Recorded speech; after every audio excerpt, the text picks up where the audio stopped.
প্রথমেই বলে রাখি, আমি ভ্লগ বানাতে জানি না। এবার যদি বলো যে তাহলেও কেন বানাচ্ছি, তাহলে বলছি শোনো। আসলে আমাদের বাড়ির পাশে এই জায়গাটা কাদের আমি ঠিক জানি না। এবার এদের যে এই মানে জায়গাতে গাছগুলো বসিয়েছে, আমরা প্রায় ভাবি যে এই বনটাতে একবার আমি ঢুকবোই।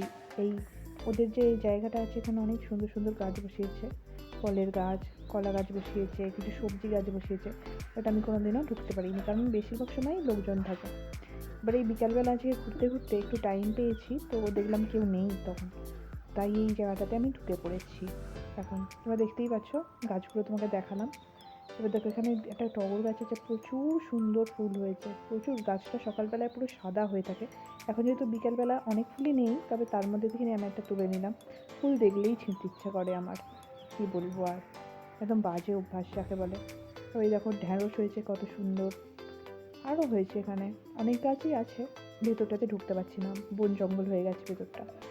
আরও ঢুকলেই এক্ষুনি না বাঁশ নিয়ে আমাকে তাড়া করবে, যদি দেখতে পায় একবার।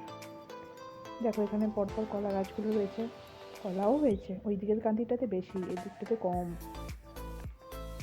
তবে দেখো এখানে সাদা লঙ্কায় ভরে গেছে। আমি বেশিরভাগই দেখেছি একটা কালচে মতন লঙ্কা দেখেছি, এখানে দেখছি এই গাছটাতে পুরো সাদা লঙ্কায় পুরো ভর্তি।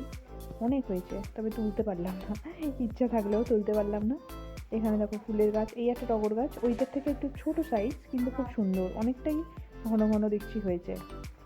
এখানে ওদেরই পাশে সব ওরা মানে ফুলে করে, একটা নার্সারি আছে ওদের, তো অনেক গাছই এখানে তারা কিনে রেখেছে। এই একটা টগর গাছ দেখো, হচ্ছে অনেকটাই বড় সাইজের। মোট রকমের টগর আমি ফুল দেখতে পেলাম এখানে। প্রথমে যেটা তুলেছিলাম ওটা মিডিয়াম, তারপর একটা ছোট, এইটা দেখো সবচেয়ে বড় আমার হাতে নেওয়াটা। তারপরে দেখতে দেখতে দেখতে দেখতে এদিকটাতে দেখো একটা পেঁপে গাছ থেকে